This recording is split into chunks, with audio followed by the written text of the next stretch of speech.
Why we need violent video games. Article review. There's a widespread belief that computer games have a terrible effect on a person's mental state. Still, there are also competing narratives that argue people need an outlet for the suppressed aggression they feel within. An increasing number of crimes have been perpetrated recently by either young people or adults who have developed an addiction to violent video games. An enthusiastic gamer, Ethan Gilsdorf, wrote the article Why We Need Violent Video Games. In addition to being a performer, he is an American writer and poet. Gilsdorf is famous for his views on whether or not video games should be rated for adults. The author discussed his thoughts on social media platforms like NPR and TED Talk. Most of the piece argues that violent media has little to do with real-world acts of violence. While Gilsdorf's arguments try to convince the audience that violent video games positively affect people's moods and behavior, he provides false information about the shooter, the effects of video games on people's sensory experience, and how they influence young people.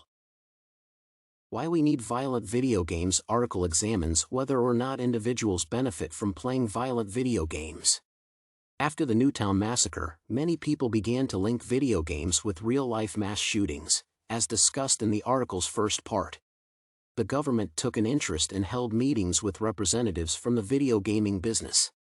President Obama has also proposed many regulations and laws in response to the prevalence of violence in video games. The gaming business is still shrouded in mystery, and many attribute violent actions to video games. Since the Newtown shooter was not a gamer, this demonstrates that Gilsdorf's claim that violent video games do not generate violent conduct is correct. He then gives examples of experiences that are good for the mind but outside the regular sphere of activity, noting that video games might offer a surrogate for these sentiments. Ultimately, Gilsdorf concludes that playing video games might be the most effective way for many individuals to get their feelings out via physical activity. Gilsdorf argues that there was no correlation between playing violent video games and acting violently in the second portion. To prove his case, he cited more sources that may harm individuals, such as rock and roll, rap music, comics, and heavy metal. The author used the Newtown shooter Adam Lanza, who also happened to be a video game player, as the primary example. Apart from playing games, Lanza engaged in a non-violent kind of dancing instruction by playing Dance Revolution. Therefore, no concrete proof may establish violent video games produce violent behaviors, since the non-violent dance instructional game did not match violent conduct. Additionally, playing violent computer games could be a healthy way to release aggressive, violent feelings.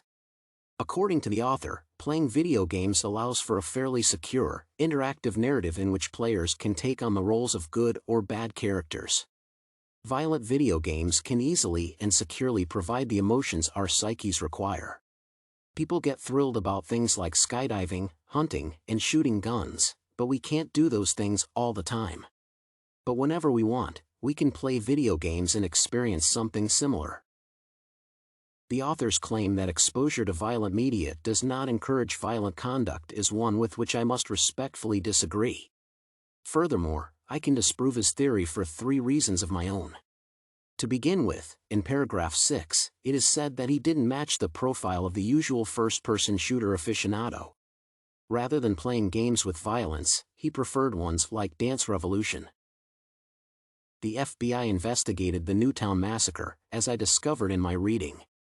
A mother called Connecticut State Police and said her son Adam Lanza was playing Call of Duty, according to the FBI investigation. Call of Duty is, in reality, a first-person shooter. That Gilsdorf said Lanza did not play violent video games is thus false. Here, Lanza's erratic conduct may have influenced his choice of computer games, which are notorious for their graphic violence. My second counterargument is drawn from my own life experiences. Gilsdorf claims that participating in violent video games is just another method to get the sensory, adrenaline-filled experiences that our minds want. He opines this is also why games that promote violence do well. But I am a gamer, too, and the reason I purchase and play games like Call of Duty and Counter-Strike, Global Offensive is that many of my friends play them, and I like hanging out with them. Moreover, I do not feel the same way when playing video games as he did. Video games are just a kind of amusement for me, and I do not think the simulation will make users feel the same way playing the real thing does. Skydiving, for instance, leaves a lasting effect on participants, primarily due to the sensation of weightlessness. People cannot experience weightlessness by standing or sitting in front of a computer while wearing virtual reality goggles. The third counterargument is that children learn through watching others. An article from 2013 in China reported on the practice of boiling friends. A group of children was acting out a scenario from the cartoon Pleasant Goat and Big Wolf, in which the wolf prepares a meal of goat by boiling it in a large dish. So, youngsters are unaware of the risks associated with such conduct in a group setting. The lack of danger in the animation led them to believe it was safe, but it almost cost the lives of 2 children in real life. As a result, the children are very skilled imitators. Therefore, when people act violently, it is not always on purpose but due to some external influence. Children may try to replicate what they see on TV because they believe it seems fun, but this might have unintended repercussions.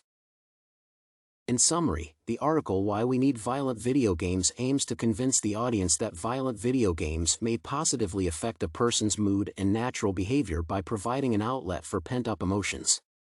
The article's author used the 2012 mass shooting at Sandy Hook Elementary School as an example to support his argument, pointing out the ineffectiveness of the government's response. To further reinforce his views on the matter, Ethan Gilsdorf drew parallels between the present state of affairs and those of earlier generations. Thus, Gilsdorf's arguments are invalid since they contain false information about the shooter, Adam Lanza, and do not match the video gamer's experience. Gilsdorf's claims also contradict research that shows that violent computer games influence children's behavior since they readily learn and copy what they watch. Therefore, I find it difficult to fully endorse his claims that violent video games do not generate violent conduct. And therefore, video games cause more harm than good to society, especially children.